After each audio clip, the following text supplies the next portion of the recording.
एक बार को छोड़ के तीसरे टर्म में पूरा बहुमत कभी मिला नहीं और उन्होंने जुगाड़ की सरकार बनाई।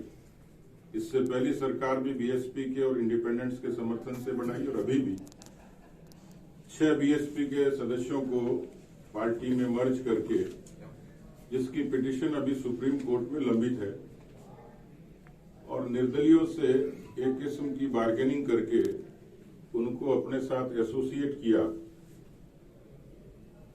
सरकार बनाई, उनकी संख्या ज्यादा थी, खुशी की बात है, लेकिन जब सरकार बनी थी तो राजभवन में 2-2 मुख्यमंत्रियों के नारे लगे थे। मंत्रिमंडल के गठन पर झगड़ा हुआ, फिर सचिवालय में कमरों का भी झगड़ा हुआ और कालांतर में वो झगड़ा इतना बढ़ा कि वो सड़क पर आ गया। 42 दिन सरकार बाड़े में बंद रही, जो किसी भी सरकार का राजस्थान में तो खास तौर पर ये बड़ा इतिहास है।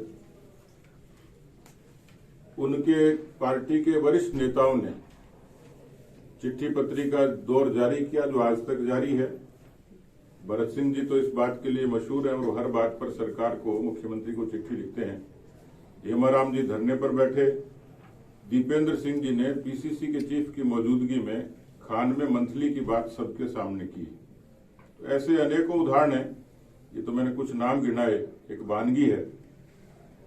कांग्रेस ये कह सकती है कि हमारा ये अंदरूनी घर का झगड़ा है, लेकिन इस अंदरूनी और घर के झगड़े का असर राजस्थान के शासन पर पड़ा और यही कारण है कि जो वायदा खुद कांग्रेस पार्टी के अंतर्राष्ट्रीय नेता राहुल गांधी जी ने किया, 10 दिन में किसानों का कर्जा माफ करने का, पोखरण की सभा में, हनुमानगढ़ की सभा में, मुझे हनुमानगढ़ के किसान भाई याद दिला रहे थे कि राहुल गांधी जी का भाषण था कि सूरज उगने से रह सकता है, चंद्रमा भी विलुप्त हो सकता है, लेकिन 10 दिन में किसानों का पूरा कर्जा माफी का वायदा निश्चित रूप से पूरा होगा।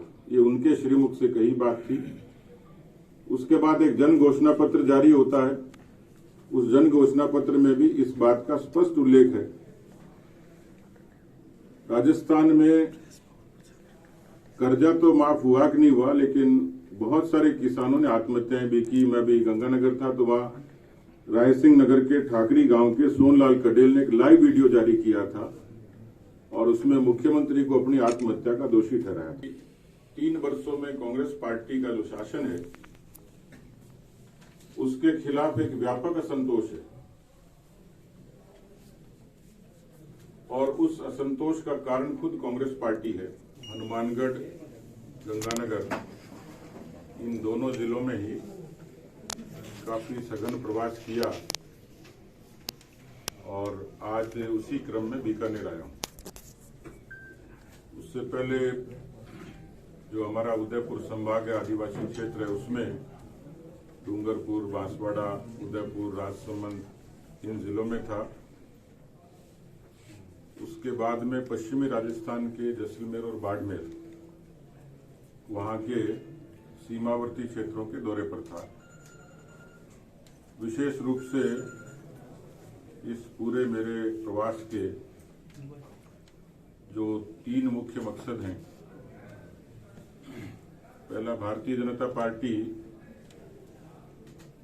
एक संगठन की विशेष रीति नीति के नाम से जानी जाती है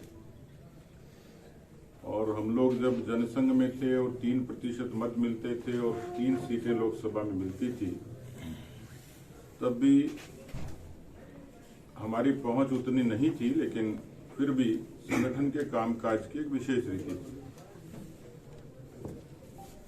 कालांतर में 1980 में जब भारतीय जनता पार्टी बनी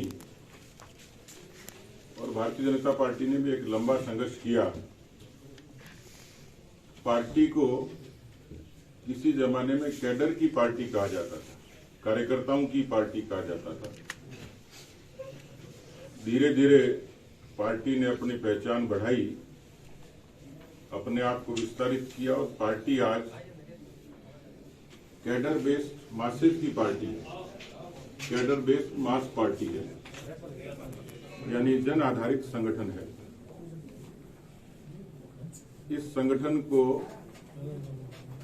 राजनीतिक रूप से कभी जय मिली और कभी पराजय मिली, लेकिन संगठन के काम की निरंतरता कभी कम नहीं हुई। राजनीतिक तौर पर 52,000 बूथ हैं प्रदेश में। भारतीय जनता पार्टी की अभी तक जो पहुंच थी वो 42,000 बूथों तक है, और इस लिहाज से मेरा मकसद है कि हम लोग सभी 52,000 बूथ तक पार्टी की पहुंच बढ़े, पहचान बढ़े। और इसलिए पार्टी के काम की दूरी है मंडल, जो आमतौर पर एक विधानसभा में 4 या 5 एवरेज मंडल होते हैं। राजस्थान में 1106 मंडल हैं। उन 1106 मंडलों में पार्टी नीचे तक ठीक तरीके से विस्तारित हो गई। और अभी जो अभियान जिसका मैं जिक्र कर रहा था, सक्रिय बूथ समिति, हर बूथ पर पार्टी की अपनी एक समिति हो, और इसको आगे अंजाम तक ले जाने के लिए 6 अप्रैल को जब भारतीय जनता पार्टी का स्थापना दिवस होगा, तब तक हमारी कोशिश है कि हम पन्ने तक पहुंच जाएं, यानी मतदाता सूची के एक पेज तक। दूसरा, पार्टी सर्वस्पर्शी और सर्वव्यापी बने।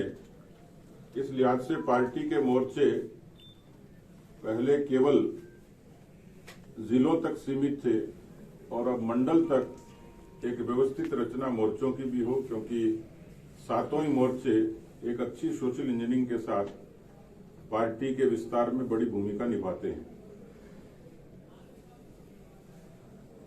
एक बड़ा अभियान पार्टी का अभी चल रहा है, आजीवन सहयोग निधि, जिसके लिए विशेष तौर पर मैं बीकानेर आया हूं। जनसंघ से लेकर बीजेपी तक भारतीय जनता पार्टी की आर्थिक जरूरतें कार्यकर्ताओं के समय नियोजन से भी पूरी होती हैं, लेकिन उनके परिश्रम की पूंजी ये पार्टी का आर्थिक स्वावलंबन का बड़ा आधार है। और 25 दिसंबर को अटल बिहारी वाजपेयी जी के जन्म दिवस पर हमने इसको शुरू किया। 11 फरवरी को जनसंघ के संस्थापक महामंत्री पंडित दीनदयाल उपाध्याय जी की पुण्यतिथि पर इसका समापन होगा। 100 रुपए से लेके पार्टी का कार्यकर्ता, समर्थक, शुभचिंतक वो अपना अंशदान इसमें करेगा। और अभी पार्टी के जितने कार्यालय बन रहे हैं, उनकी मेंटेनेंस से लेकर, रखरखाव से लेकर बाकी काम में ये पैसा पार्टी की आर्थिक जरूरतों को पूरा करने के काम आएगा। साथ ही साथ जिन क्षेत्रों में जाता हूं, तो उन क्षेत्रों के पार्टी के सभी प्रमुख कार्यकर्ताओं से, पार्टी के मोर्चे के प्रमुख लोगों से, समाज के भी अनेक तबकों से अलग अलग तरीके से बातचीत होती है।